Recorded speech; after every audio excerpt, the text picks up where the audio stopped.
It's not no uppity Negroes. It's Negroes out the real hood. And that's one reason why I'm pro-Trump and I'm a conservative, is because I truly believe in the individualistic approach to the problems that we see within the Black community or in America as a whole. Black Republicans specifically are some of the most disliked and unpopular political figures within the Black community.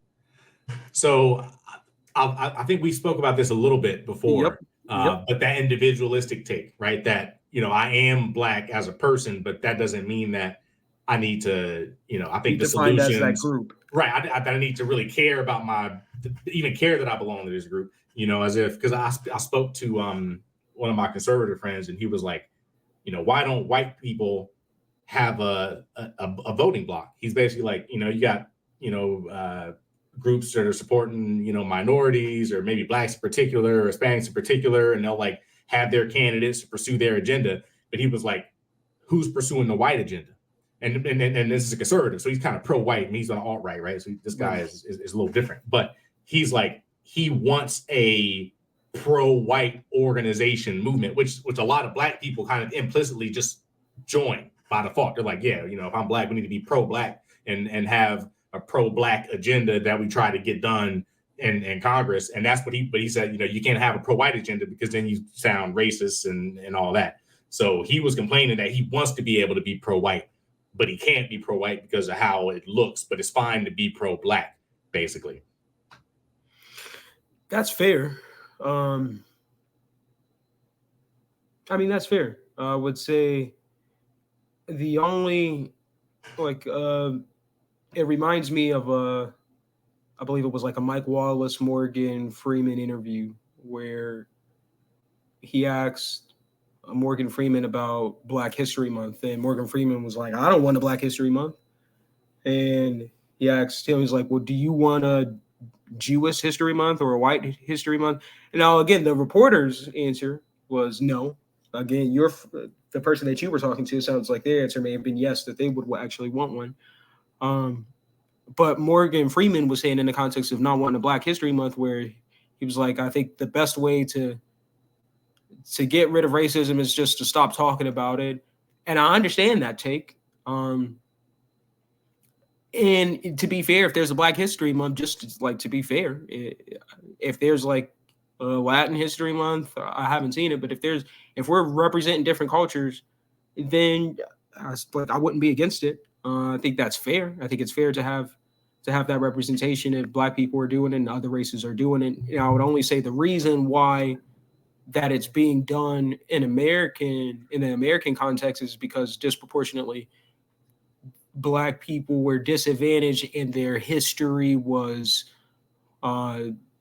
destroyed. And so we had to create some sort of acknowledgement and way of recognizing and learning about and appreciating Black history because it was discouraged and we had those systemic disadvantages. So I understand why we have a Black History Month, but I understand in a fair context just of removing it in general. I would understand that. Or if we're going to have a Black History Month, I understand fairly having a White History Month. So here's one thing I don't like. Here's one thing, and this is a criticism I had for the conservative friend I'm talking. I mentioned. He seemed to imply that he needed a pro-white agenda, because if we had a pro-white agenda, then it would make things better for white people. I'm like, so you tie your success to the success of white people? I'm like, you think I tie my success to the success of Black people? Black people, right? Oh, I'm gonna handle my business regardless. You know, if Black people don't do well, unfortunately, I'm still going to do what I got to do, right? And if they do great, then that's fine. But it's not like I'm sitting around like, man, if they finally stop, discriminating against Black folks, then I can get ahead. That's not the mentality you need to have. You need to have I'm gonna go get ahead myself. And I think that might have been that Black conservative angle. He's like, well, I'm not thinking in terms of like a group. I'm more thinking in terms of individualistic solutions. So even though there are issues that are at a group level, and there are things we can improve at a group level. If your personal mentality is I'm gonna sit around and wait until the group gets better, that's not a good strategy. No, it's not. And I can understand. So like if you're talking about the Black people in general, I think the root of our issues is cultural. Like, I think that's just like if you get down to the root, I think it's all culture. And I think if you're a Republican, and just like as it relates to him, you're wanting to tie yourself to individual perspectives or ideologies because you want to see yourself as being able to rise by your own metrics without a handout from society. But there's also the opposing side, and it's not even to say that it's an opposing side, but it's just the history of the group that you so happen to be a part of. It's just like there are a lot of factors related to your family's history, whether or not you choose to identify as Black or not, to where the reason why your white friends live in suburbs, or the reason why they have housing and land that dates back to generations, is because there have been generational advantages. And I think I can understand someone wanting to be an individual and wanting to rise by their own metrics, but I can also, and this is a conservative principle that I actually respect, but I could also understand, and I give value to historical context, into where if you disproportionately disadvantage a group and you had that built into the system, I think even as an unbiased moral agent, especially given precedents, you would want to, number one, you would want to make or atone for those actions. And that's not Black people saying like, hey, I'm benefiting because of my skin. It's just like I'm benefiting because of what was occurred previously and why I am not on the same equal footing with everybody else in society.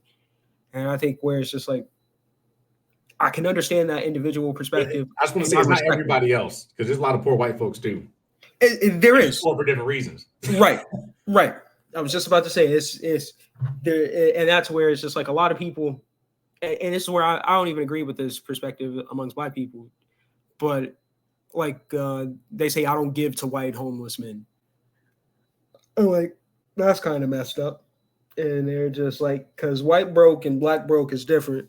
And just like you say, hey, they are poor for different reasons. But it's just like, I'm like, if you're going to give to somebody who is unfortunate, give. And I understand their perspective, but it's just like, I don't respect it. But yeah, they're poor for different reasons. But I would say the reason why Black people would say that, or I've heard Black people say that, is because they're saying, like, I'm poor because my mom was poor and my dad was poor. They poor because they made bad decisions. Right. And that's why they're attributing to having less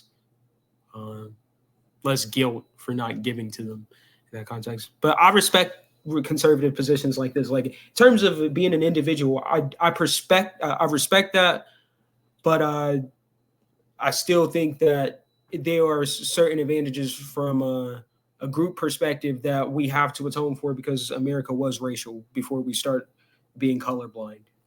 Yeah, I think that the individual perspective is the most useful one because that's the only thing you got control over. You don't got control over, over the history, over the politics of what we're going to do about that history. Unless you're a politician, maybe, and even then you only got one vote and you probably got to vote along party lines.